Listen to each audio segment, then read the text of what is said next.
O Bhagavad Gita, by which Arjuna was illumined by Lord Krishna himself, and which was composed of 18 chapters of the Mahabharata by the ancient sage Vyasa.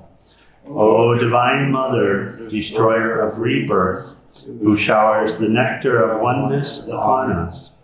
O Bhagavad Gita, my affectionate mother, on thee I meditate. All the Upanishads are the cows, the milker is the cowherd boy Krishna, Arjuna is the calf, people of purified intellect are the drinkers, and the milk is the supreme nectar of the Gita. My salutations to the Lord, who is the bestower of supreme bliss, whose grace makes the mute eloquent and the crippled cross mountains.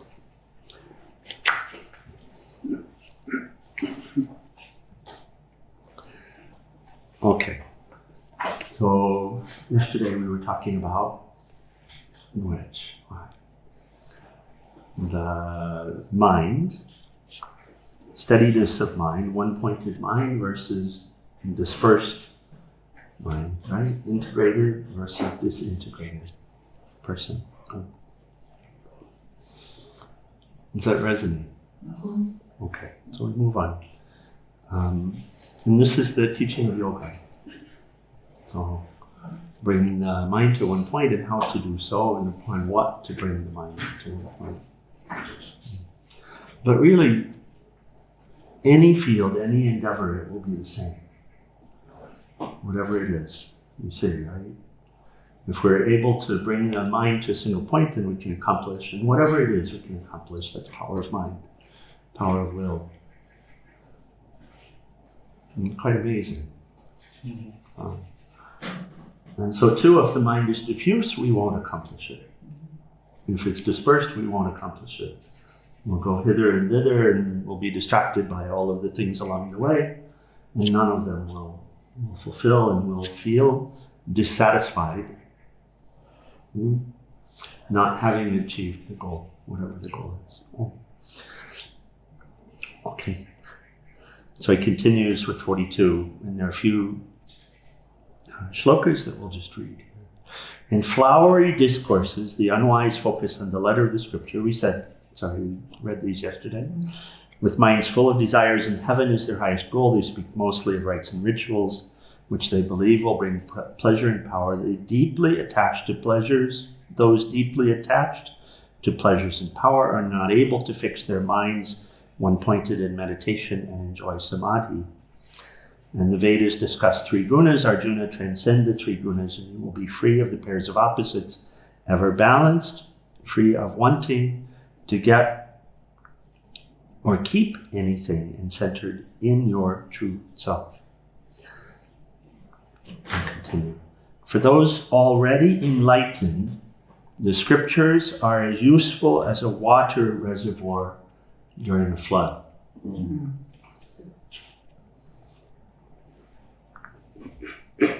Swamiji has the commentary. To an enlightened person, all the scriptures are useless.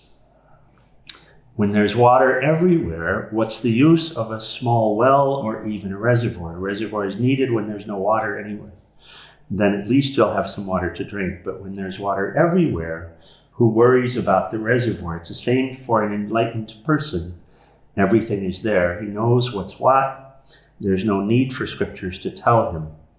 Here's a simple analogy. You know you're living, don't you? Do you need scriptures to tell you, yes, you're living? That's what enlightenment means. The one who knows what is to be known doesn't need scriptures. And he goes on to add a little additional comment. He says, that's the essence of this sloka, but it doesn't mean scriptures are unnecessary. There's something, so it doesn't mean that they're unnecessary for those of us who are not there. So whenever I was with Swami Premananda, of course, much of the time with Swami Premananda was in class, 4 hours a day about. like that. We'd start at 9 a.m. and we'd end at 12:30 or 1 p.m. Something like that is Yoga Vasishta class, or 10 a.m. So 3 to 4. Indian Standard Time, as you would say. Times they're very much approximate. And so we would always see him with the scripture. But then we would never see him with it if it wasn't class. So we're not saying that there's not a purpose for the scripture. We're just saying for the one who's come to that state, to that realization, the scripture is found in the heart. So, and such a one is the scripture. Such a one actually is the scripture. Amma is the scripture. Amma writes the scripture. Swami Premananda is the scripture. Swami Chidananda, Swami Premananda would say, or Swami Chidananda, he is the Bhagavad Gita. Like that, not that he teaches the Bhagavad Gita, but that he is it. And what Swamiji says here is that the scriptures are something like a ladder. The one who's gone up doesn't need a ladder anymore, but what about the others still on the ground? And they have to go up too. So at least for their sake, keep the ladder. And then, but of course Arjuna needs it. So Lord Krishna continues. He says, as for you, do the work that comes to you, but don't look for the results. So this is the principle of Karma Yoga. And the Karma Yoga does this. It's for the rest of us, it's such a difficult principle and seems impossible because we all feel that we have to do what we love. Right? We feel that I'm here to do what I love to do. And so life will be a terror for us because most of the time we won't be able to do what we love. Right? But here Lord Krishna turns it around and says, love what you do. And whatever's in front of you, do that. And do it for the sake of doing it. And don't be concerned about the fruit. Don't be concerned about the results. And therefore, and do it for that highest. And therefore, you'll find the ability to love while you're doing whatever it is. So it's a complete turnaround of what we take to be the mode of life, where we feel that we live life in order to do what we love to do. And we all have that experience of meditation, you see. We all have the experience of meditation doing what it is that we love to do. And we haven't made the connection that we're feeling grand, not because of what we're doing, but because the mind is focused and steady. And we're experiencing meditation. We're experiencing some moments of samadhi, stable mind, stable intellect. Right? And so we equate the thing we're doing with the state. I heard not long ago, it was a video of Abraham Hicks, and this guy says, I've meditated for so long, and I know I meditate even more than this rapper 50 Cent. And Abraham Hicks responds, we happen to know that's not true. He meditates while he raps. Yes. And I think that's beautiful because it is. It is. Everybody has that spot of meditation. Everybody has the cushion. There's a beautiful soul in Ohio that I think I'll get to see when I'm there in September.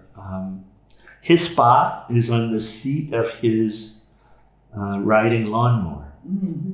And so, but you see, the thing is, each of us will have that, but in our delusion, we equate doing that thing with our happiness.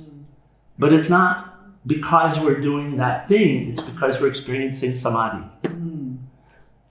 It's because we're experiencing stable mind, one-pointed mind.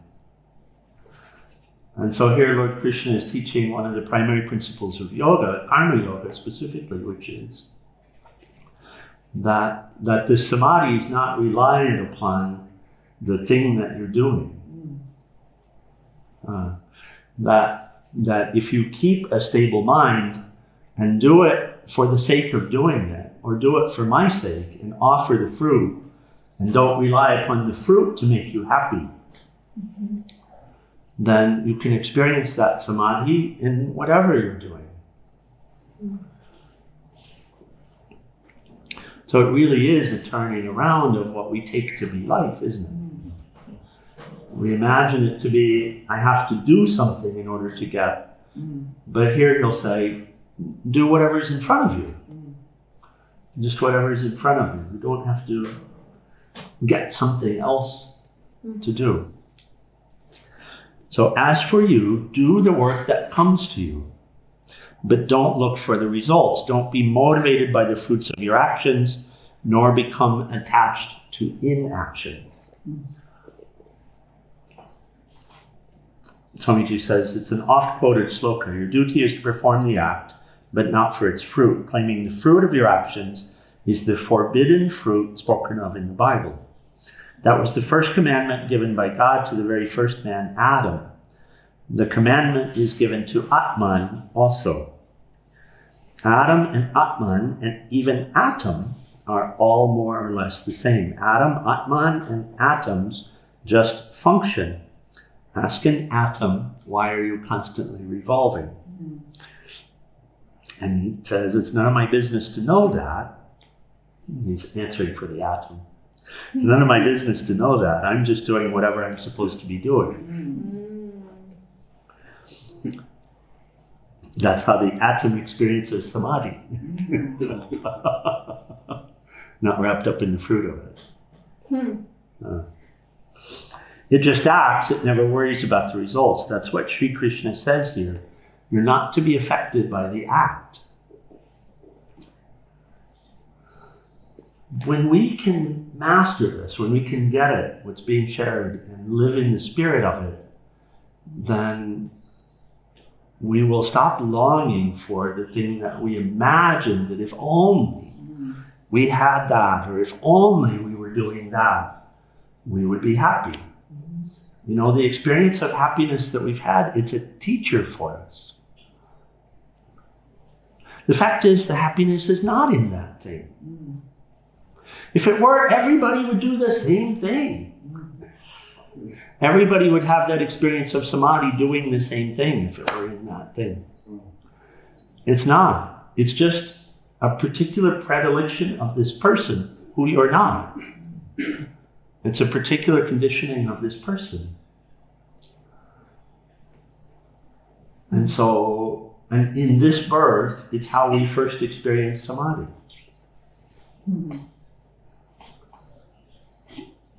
Different ways. Different ways. And look at the addictions. For one person, it might be that first drink. For another person, it might be the first time they had sex. For another person, it might be writing. For another person, it might be reading. For another person, it's painting. And then we have this tendency to build our lives around whatever that is, imagining that's it.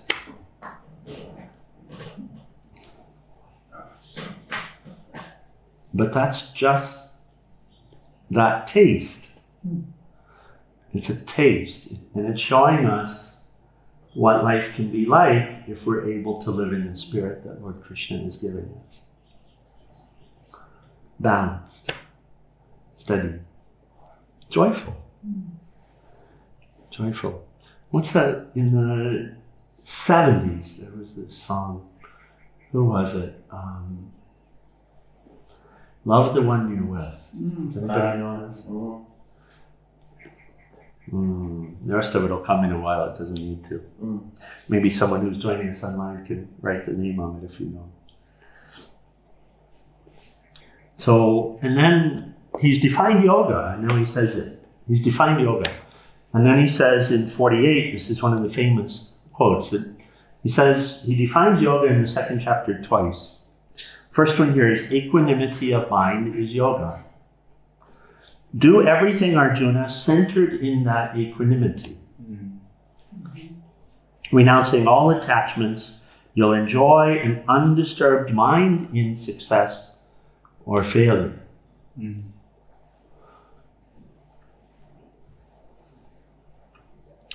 for each of us, Kartikeya, you love to paint, and I hear that. And so we should do something to help support that now and then. But we can't do what we love all of the time. That's the point. I like doing We can't- anything creative action. Yeah. So it's bringing that center, which is really that samadhi, which is really that equanimity of mind, into all of the activities. This is what we're given the opportunity to do. Like, I'm really enjoying making these little ants. Okay, very good. Oh, beautiful. Very fun. Beautiful. And the blessing is, if we can find a way to practice what Lord Krishna is giving us, then we can love whatever we do, just for the sake of doing Yeah. it, just for the sake of being able to offer the fruit and to be free of it. They're like, thank you, I have arms. Oh, I can remember you telling me at one point, I was like, going through the whole day trying to get to meditation time. yes. And I'm like trying to rush through everything I'm doing to get to so I can go, get to meditation. Yes. And you're like, actually, you're ruining your meditation. And I'm like, what do you mean? All this stuff's getting in the way. And because I was like angry that I had to do all this stuff until I could get to that. Yes, we understand. Yes. That's the thing. And then, so what we'll typically do is rush through everything, missing these opportunities for samadhi in this moment. Samadhi, again, doesn't mean eyes closed. Samadhi means eyes open. Eyes open to what's here, being present in this moment. So sometimes eyes closed physically, sometimes eyes open physically. But if we're craving something and we're living for that which we're craving, then we're missing all of the moments. We're even missing those moments when we get to what we crave. Because we paid the price to have it. And it's fleeting. And so it's never satisfying as a result. I was in Vietnam a few years ago, and with the ashram there, Shivananda ashram there, this yogini who oversees finance, and I feel like she might have moved on, but she took me one day to the Buddhist temple there nearby, and I enjoyed seeing, and I didn't meet any of the monks. I saw some of the monks, but they were all pretty much cloistered the day that I was there. They were pretty much in meetings and like that, and I saw a little bit, felt the space.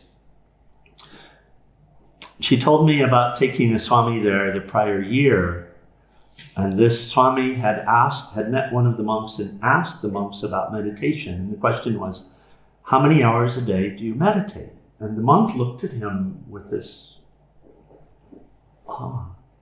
He said, 24 hours.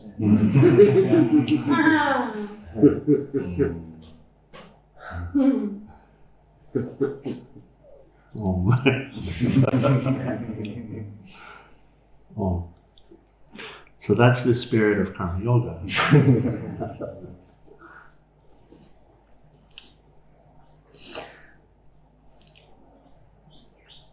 Work for the sake of some results is much lower than that done in mental equilibrium. Arjuna, wretched are those motivated by the fruits of their actions.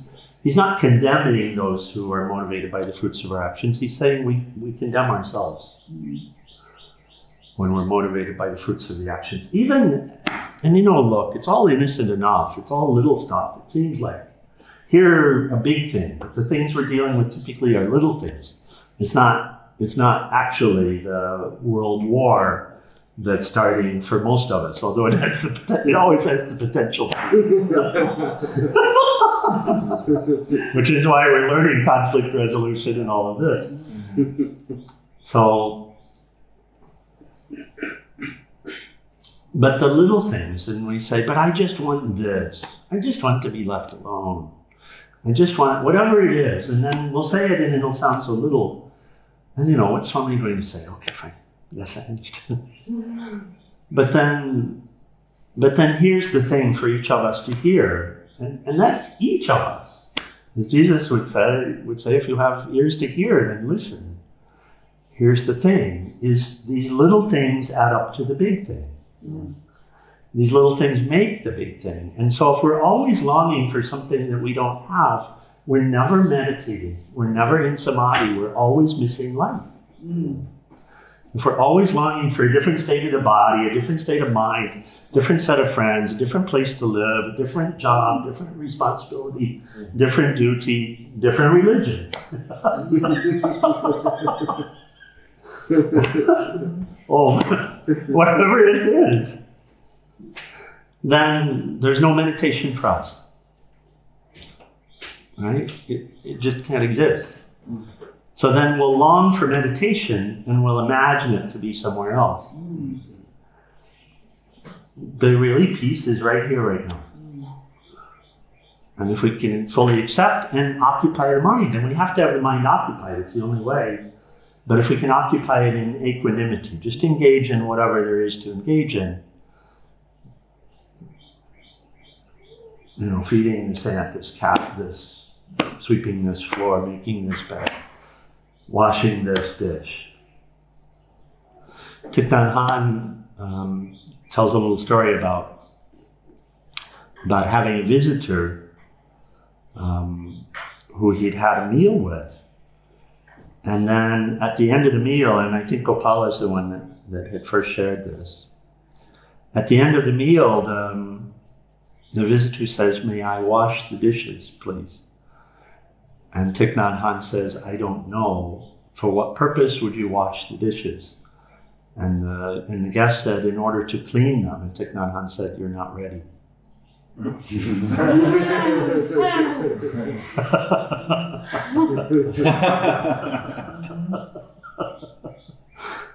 Do we catch why? Why did he say that? We would want the answer to be just in order to wash the dish. It's subtle, but it's meaningful. Oh. So whatever it is, just for the sake of it, and in equanimity, and be present for it, be fully present for it. Oh. Can you also say, because my fellow people want to be able to use these dishes later? Is it the same thing? Or Yeah, that's still results oriented, and that will still take you away from the moment. An abstract. Yeah. Oh. Like, okay, this is more like karma yoga, because isn't it that selfless duty? Selfless, yes. But here he's giving an even better definition of karma yoga. Do what is in front of you for the sake of doing it with equanimity of mind. Don't do it for the fruit, offer the fruit. So we say selfless, yes, but you're not doing it for someone else. You're simply offering the fruit. You're doing because it's in front of you in equanimity, and you're offering the fruit. See it. Okay. So karma yoga is selfless service, yes, but not helping someone necessarily. It might be, and it would often look like that. But if you're doing someone and you expect for them to be happy with what you're doing for them, That's the book. no meditation for you, dear. Then you're looking at time and wondering about time. They might be, they might not be. But if you do your absolute best, and you do it in equanimity of mind, not caring whether it pleases them or doesn't please them at the end of the day, then it's going to have the highest chance that it will, by the way. So what does the intention prayer before the Karma Yoga look like? I heard you say something like that before, like set an intention or have like a prayer of offering before. Yeah, we talk about that. You can do it in your own words. I've shared something, and we'll see if something specific comes, but yeah, just like this. Dear Lord, whatever I do here, I do as an offering. I start each day with an intention, which is an overarching intention. And it's the first thought of the morning is,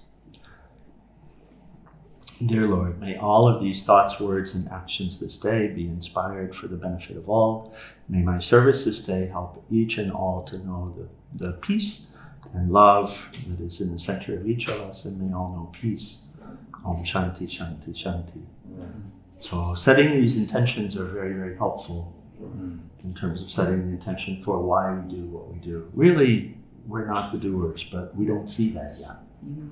So it's better not to game it and accept, okay, it seems like I'm the doer, so we'll go with it. And I do this for you. And do it for the benefit of all, like that. So is that how the doership dissolves? It's The really doership dissolves here in And this that's- karma yoga technique. Yeah. Because when we're not concerned about the fruit of the action, but we are engaging in the action and doing our best to be present for the action and give what we have to offer into the action, then the mind becomes, it supports equanimity of mind, right? The mind becomes more stable and balanced. And when the mind is more stable and balanced, you have more clarity. So you observe more about what happens here. And so this awe of the miraculous nature of this life, we start to observe what's happening. We start to observe the interconnectivity of everything. And in so doing, we start to feel this divine state more and more in our lives. Okay, we close. Final prayers in Arati. Page 174.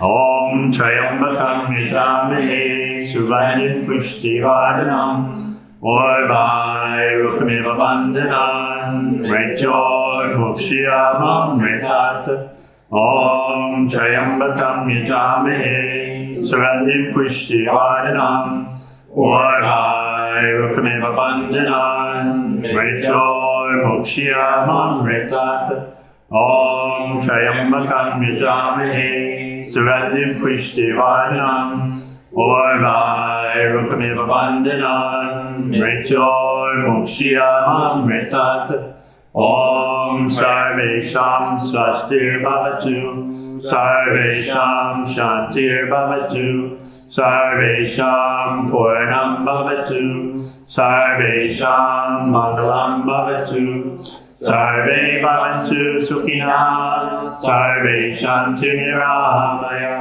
Sarve Bhadrani Pashyantu Makashi Dukapad Bhave Asato Ma Satgamaya Tamaso Ma Jyotir Gamaya Mrityor Ma Mritam Gamaya Om Purnamada Purnamidam Purnat Purnamudashrate Purnasya Purnamadaya Purnameva Vasishyate Om Shanti Shanti Shanti. O adorable Lord of mercy and love, salutations and prostrations unto thee. Thou art omnipresent, omnipotent, and omniscient. Thou art Satchita Ananda. Thou art existence, knowledge, and bliss absolute. Thou art the indweller of all beings. Grant us an understanding heart, equal vision, balanced mind, faith, devotion, and wisdom. Grant us inner spiritual strength to resist temptation and to control the mind. Free us from egoism, lust, anger, greed, hatred, and jealousy. Fill our hearts with divine virtues. Let us behold Thee in all these names and forms. Let us serve Thee in all these names and forms. Let us ever remember Thee. Let us ever sing Thy glories. Let Thy name be ever on our lips. Let us abide in Thee forever and ever. Ambalo Sakur Shivananda Marishi Ki. Jai. Ambalo Sakur Saraswati Mani Ki. Jai.